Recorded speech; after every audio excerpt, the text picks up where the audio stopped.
আজকে যে আমি গল্পটা বলতে যাচ্ছি সেই গল্পটা আমার ছেলের সাথে ঘটে যাওয়া আমার একটি ঘটনা।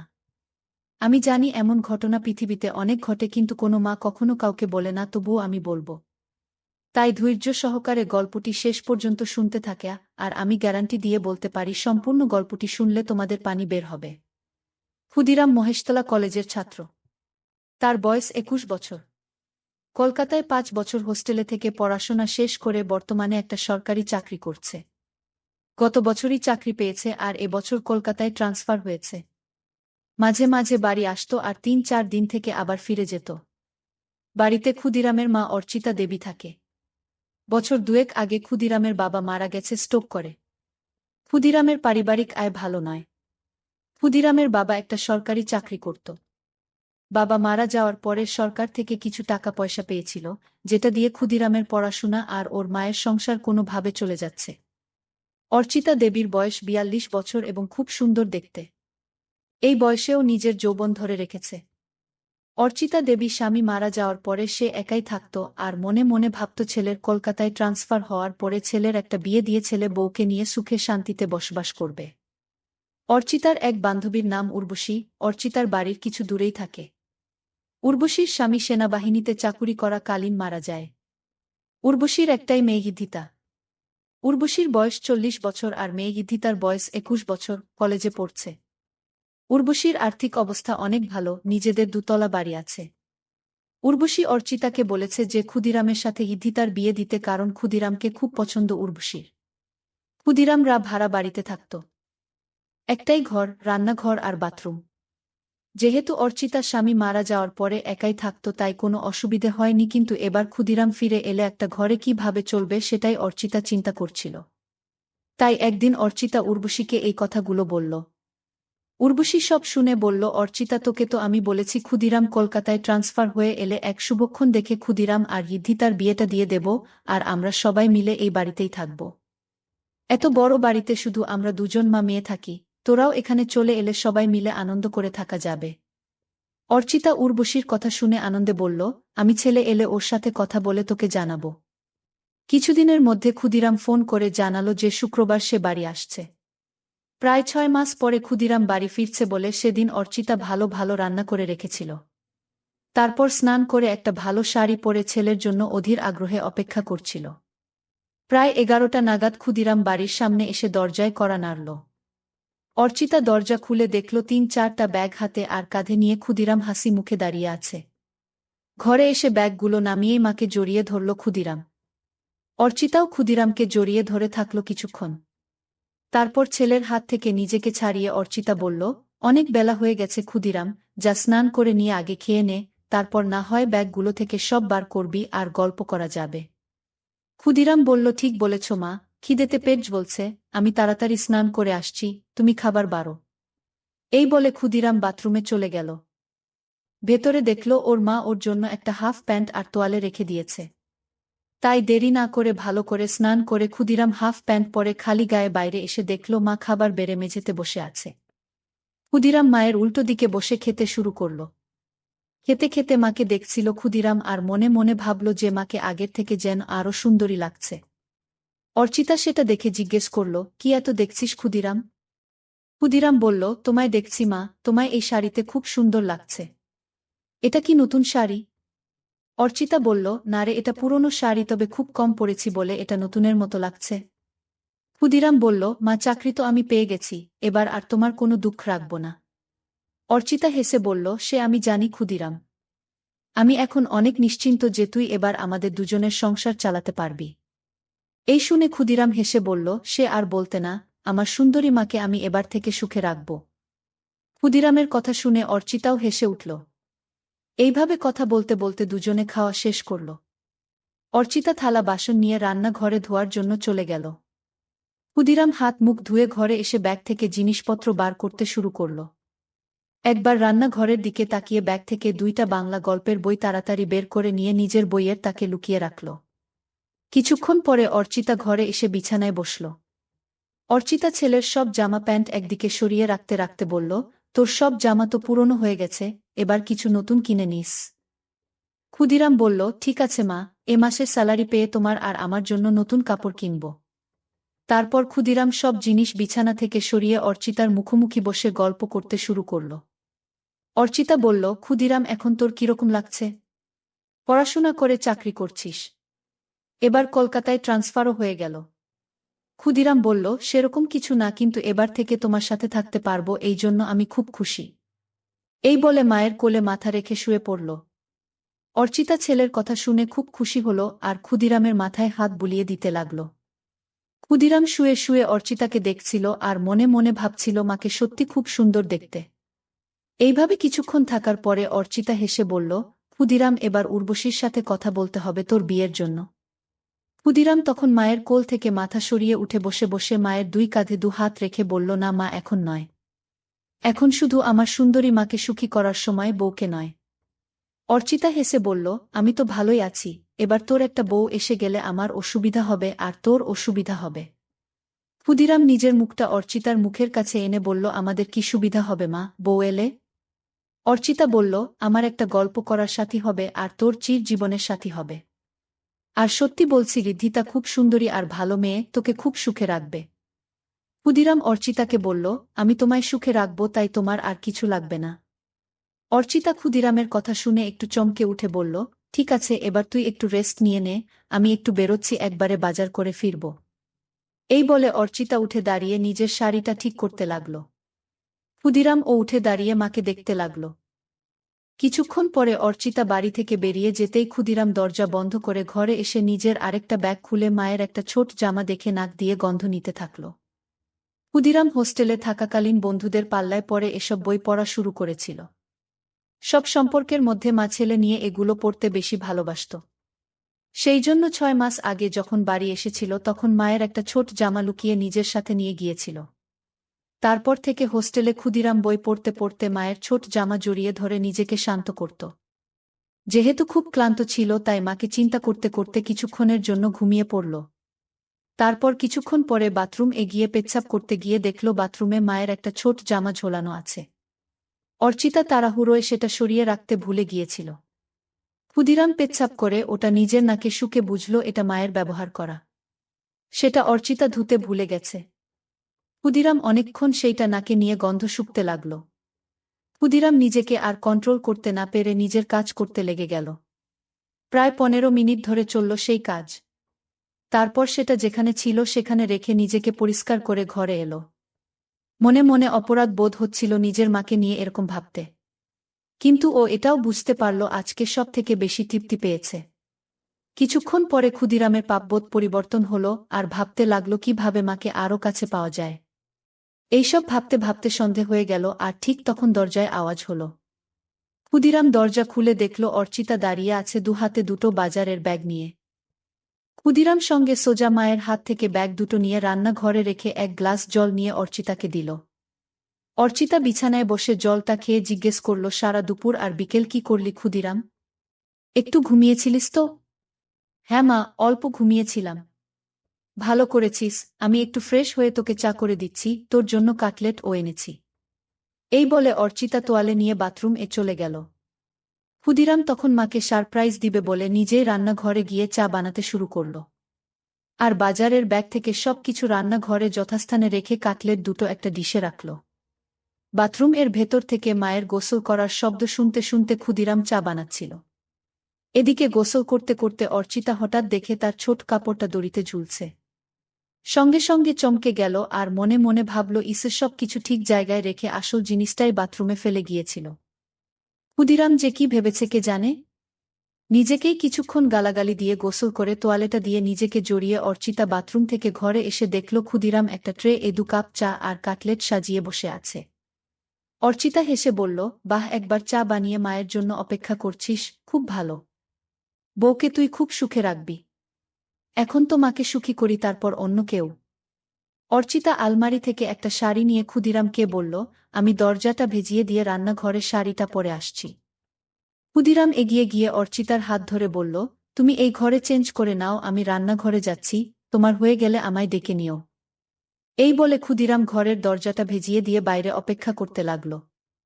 ছেলের ব্যবহারে অর্চিতা খুব খুশি হয়ে ঘরেই ড্রেস চেঞ্জ করতে লাগল। ক্ষুদিরাম দরজাটায় একটু ফাঁকা রেখে ভেজিয়ে রেখেছিল যাতে সেই ফাঁক দিয়ে ঘরের ভেতরটা দেখা যায়। ক্ষুদিরাম দরজার ফাঁক থেকে চোখ রাখতেই ঘরের ভেতরের দৃশ্য দেখে অবাক হয়ে যায়।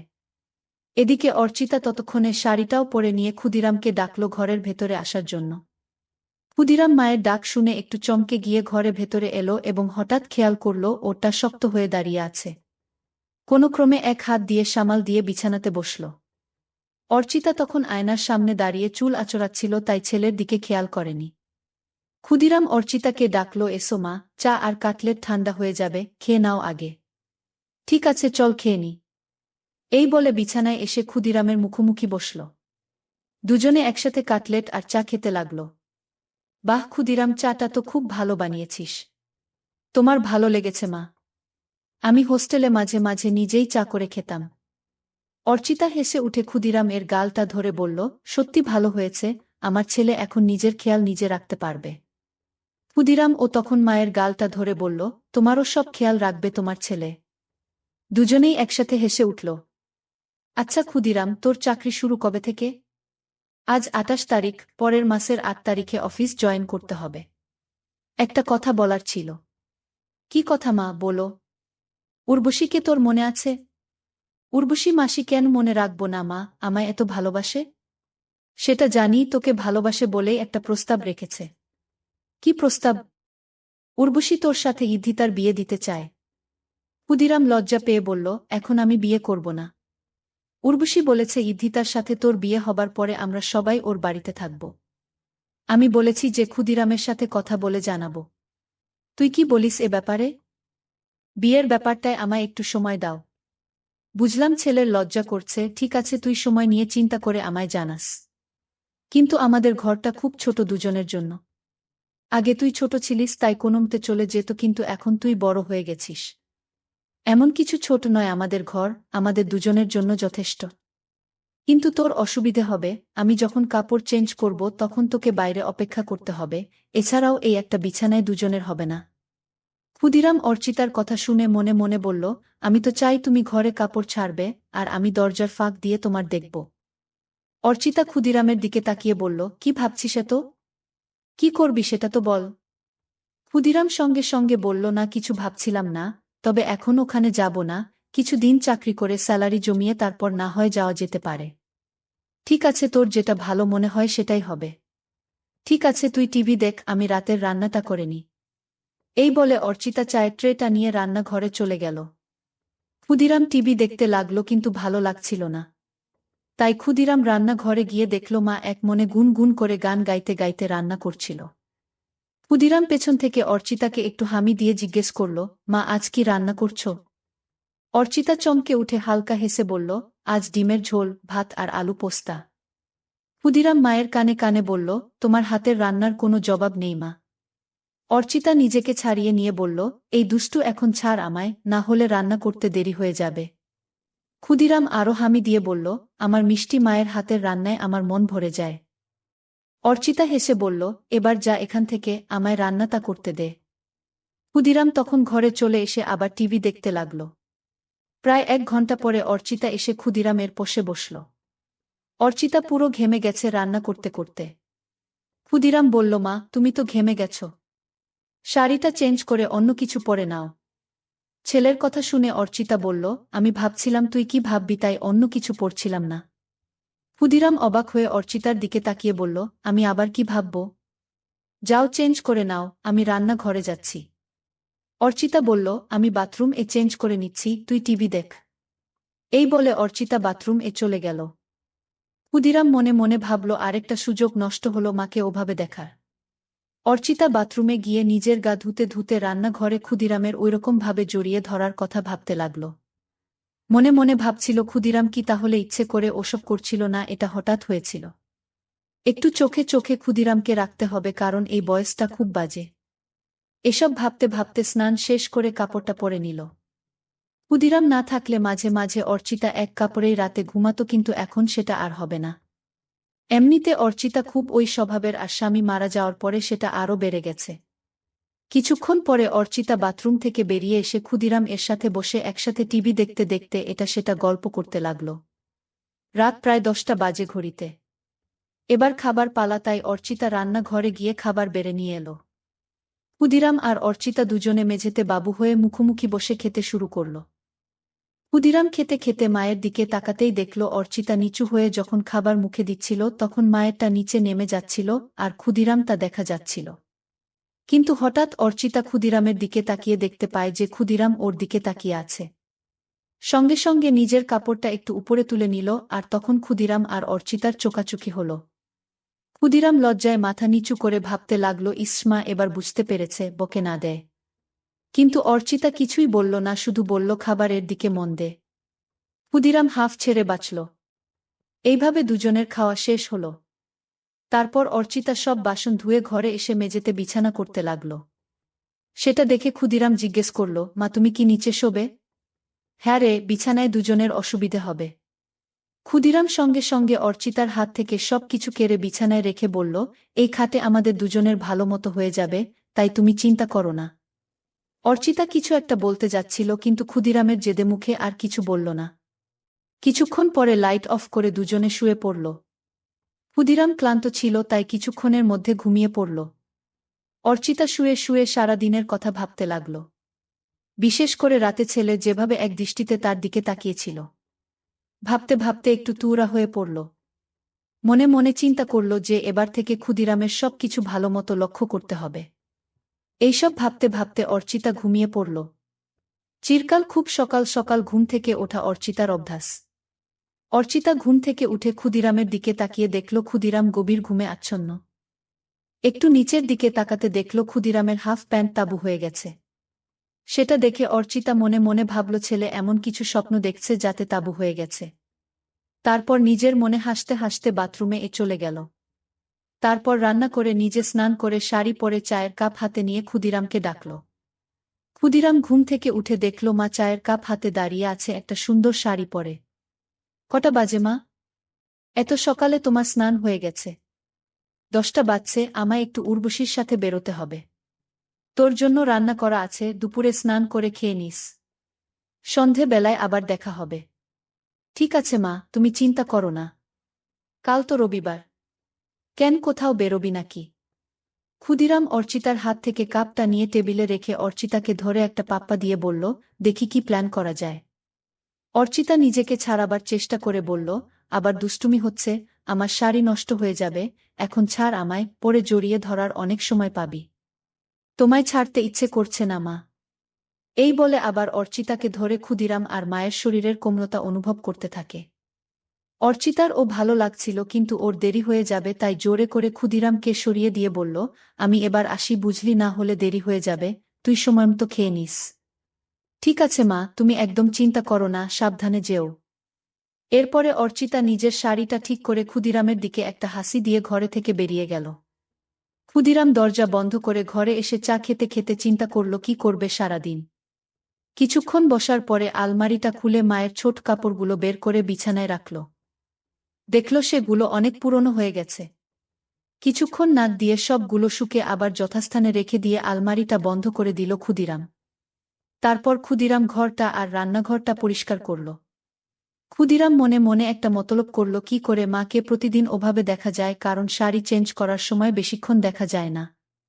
তাই ভাবল বাথরুমে একটা ফুটো করতে পারলে স্নান করাটা ভালো মতো দেখতে পাবে। একটা হাতুড়ি আর পেরেক নিয়ে বাথরুমের দরজায় ক্ষুদিরাম একটা ফুটো করে দিয়ে দেখল যে ফুটোটা একদম সঠিক জায়গায় হয়েছে, যেখান থেকে ভেতরের দৃশ্য ভালোবাসে দেখা যাবে। তারপর স্নান করে খেয়ে নিয়ে একটু ঘুমোতে গেল ক্ষুদিরাম। ঘুম থেকে উঠে দেখল যে সন্ধে হয়ে গেছে আর অর্চিতার আসার সময় হয়ে গেছে। কিছুক্ষণের মধ্যে দরজায় আওয়াজ শুনে ক্ষুদিরাম দরজা খুলে দিয়ে দেখল অর্চিতা এসেছে। ভেতরে এসে অর্চিতা বলল, ক্ষুদিরাম, দুপুরে খেয়েছিলিস তো? হ্যাঁ মা, খেয়েছিলাম। তোমার দিনটা কেমন কাটল? অর্চিতা বিছানায় বসে ফ্যানের হাওয়া খেতে খেতে হেসে বলল, আমার আবার দিন কেমন কাটবে, যেরকম কাটার সেরকম কেটেছে। তুমি যাও বাথরুমে ফ্রেশ হয়ে এসো, আমি চা বানাচ্ছি। অর্চিতা সেটা শুনে বাথরুম চলে গেল আর ক্ষুদিরাম ও রান্নাঘরে চলে গেল। অর্চিতা বাথরুম দরজা বন্ধ করতেই ক্ষুদিরাম দরজার ফুটোয় চোখ রাখল। ক্ষুদিরাম শুধু দেখল লাগল নিজের মাকে আর এক হাত দিয়ে কাজ করতে লাগল। এদিকে গ্যাসে জল গরম হয়ে ফুটছে তাই তাড়াতাড়ি চা বানানোতে মন দিল। কিন্তু কিছুতেই নিজের মন থেকে মায়ের সেই রূপটা মুছতে পারল না। কিছুক্ষণ পরে ক্ষুদিরামের চা বানানো শেষ হল। এদিকে অর্চিতার স্নান হয়ে গেছে আর অর্চিতা বাইরে এলো। ঘরে গিয়ে অর্চিতা চুল আঁচড়াতে লাগল আর ক্ষুদিরাম চা নিয়ে এসে বিছানায় বসে অর্চিতাকে দেখছিল। অর্চিতা আয়নায় সেটা দেখে ক্ষুদিরামকে জিজ্ঞেস করল, সারাদিন কি করলি? রান্নাঘর পরিষ্কার করলাম। আর মনে মনে বলল, বাথরুম ফুটো করলাম তোমায় দেখব বলে। অর্চিতা চায়ের কাপটা হাতে নিয়ে রান্নাঘরে গিয়ে দেখল ছেলে সব ভালোভাবে পরিষ্কার করেছে, আর তারপর ঘরে এসে এদিক ওদিক দেখে বলল, বাবা তুই তো সব পরিষ্কার করে দিয়েছিস, আমার লক্ষ্মী ছেলে। এই বলে চায়ের কাপটা টেবিলে রেখে হাত বাড়িয়ে বলল, আমার লক্ষ্মী ছেলে আয় আমার কাছে। ক্ষুদিরাম সঙ্গে সঙ্গে অর্চিতার কাছে ছুটে গেল। এইভাবে কিছুক্ষণ থাকার পরে দুজন আলাদা হল। তারপর অর্চিতা রান্নাঘরে চলে গেল রান্না করতে আর ক্ষুদিরাম টিভি দেখতে লাগল। কিছুক্ষণ পরে রান্না শেষ হলে দুজন একসাথে খেয়ে নিল। আজ ক্ষুদিরাম একইভাবে অর্চিতার দিকে তাকিয়ে গভীরভাবে দেখছিল, আর আজ অর্চিতা সেটা লক্ষ্য করল কিন্তু কিছু বলল না। এইভাবে খাওয়া শেষ করে অর্চিতা আর ক্ষুদিরাম বিছানায় শুতে এলো। দুজনে পাশাপাশি শুয়ে আছে। ঘরে নাইট বাল্বটা জ্বলছে। অর্চিতা চিন্তা করছে ক্ষুদিরাম কেন বারবার ওর দিকে তাকিয়ে থাকে। ক্ষুদিরামের মাথায় শুধু মায়ের স্নান করার দৃশ্যগুলো আসছিল। এইভাবে দুজন ঘুমিয়ে পড়ল। মাঝরাতে ক্ষুদিরাম টয়লেট গিয়ে ফিরে এসে নাইট বাল্বের আলোয় দেখল লাহরটা উপরে উঠে গেছে। ক্ষুদিরাম আস্তে আস্তে এসে অর্চিতাকে দেখতে লাগল। তারপর ক্ষুদিরাম মায়ের দিকে তাকিয়ে দেখল মা গভীর ঘুমে আচ্ছন্ন, তাই সাহস করে মায়ের কাছে এগিয়ে গেল। খুব ভালোই লাগছিল ক্ষুদিরামের। হাত দিতেই সঙ্গে সঙ্গে অর্চিতা একটু নড়ে উঠল। সেটা দেখেই ভয়ে ক্ষুদিরাম তাড়াতাড়ি হাত সরিয়ে নিয়ে বিছানায় শুয়ে পড়ল। অর্চিতা তখন পাশ ফিরে শুল। ক্ষুদিরাম আর কিছু না করে আস্তে আস্তে ঘুমিয়ে পড়ল।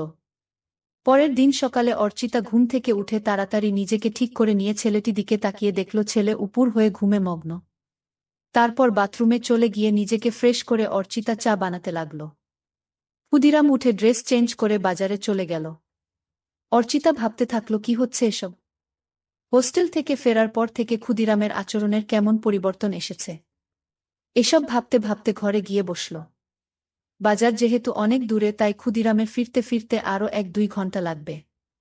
এদিক ওদিক দেখতে দেখতে হঠাৎ দেখল ক্ষুদিরামের বইয়ের তাকে বইগুলো কেমন যেন অগোছালো আছে। তাই অর্চিতা বইগুলো তাক থেকে নামিয়ে ঘোচাতে লাগল আর মনে মনে ভাবল ছেলে রান্নাঘর সব পরিষ্কার করেছে, অথচ নিজের বইয়ের তাক সাজাতে ভুলে গেছে।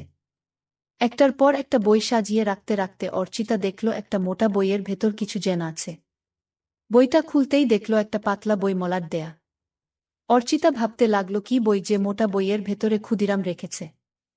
গল্পের বইটা হাতে নিয়েই একটা পাতা উল্টোতেই কভার ফটো আর নাম দেখে অর্চিতা চমকে উঠল। বই যা দেখল তাতে তো নিজের চোখকে বিশ্বাস করতে পারছে না। এও কি সম্ভব? পাতা উল্টাতেই দেখল মা ছেলের গল্প। সূচিপত্র দেখে আরেকবার চমকালো অর্চিতা। একটা গল্পের কিছুটা অংশ পড়ল, অবাক হয়ে ভাবতে লাগল এটা কিভাবে সম্ভব, আর ক্ষুদিরাম এই বই পেল কোথায়? তাহলে কি এসব গল্প পড়েই সে আমাকে নিয়ে ওসব কথা ভাবে? অর্চিতা বিছানায় শুয়ে শুয়ে দুটো গল্প শেষ করল এবং এতটাই উত্তেজিত হয়ে গেল যে বিছানায় শুয়ে শুয়েই তারপর বইটা জায়গা মতো রেখে দিয়ে বাথরুম চলে গিয়ে অর্চিতা নিজেকে পরিষ্কার করল। অনেক দিন পরে আজ অর্চিতা খুব উত্তেজনা অনুভব করল। হঠাৎ দরজার আওয়াজ শুনে অর্চিতা দরজাটা খুলে দেখল ক্ষুদিরাম। ক্ষুদিরাম ভেতরে এসে মাংসটা মায়ের হাতে দিল। মায়ের দিকে তাকিয়ে দেখল মায়ের কপালে ঘাম আর মায়ের চোখ মুখটা কেমন যেন লাগছে। সঙ্গে সঙ্গে ক্ষুদিরাম মায়ের দু গালে দুটো হাত রেখে জিজ্ঞেস করল, মা তোমার কি শরীর খারাপ লাগছে? এত ঘেমে আছো কেন? অর্চিতা নিজের ঘমটা মুছে বলল, কিছু না বাবা, গরম করছিল তাই। ক্ষুদিরাম তখন বলল, ঠিক বলেছ মা, আজ বেশ গরম। ক্ষুদিরাম বলল, মা আমি একটু বেরোচ্ছি, এক বন্ধুর সাথে দেখা করে চলে আসব। ঠিক আছে, বেশি দেরি করিস না, আমি রান্না তাড়াতাড়ি করে নেব। এই বলে ক্ষুদিরাম বেরিয়ে গেল। অর্চিতা দরজা বন্ধ করে ভাবল আর একটু হলেই ছেলে বুঝতে পারত যে এটা গরমের ঘাম নয়, এটা অন্য কিছুর ঘাম, এই ভেবে নিজের মনে হাসতে লাগল।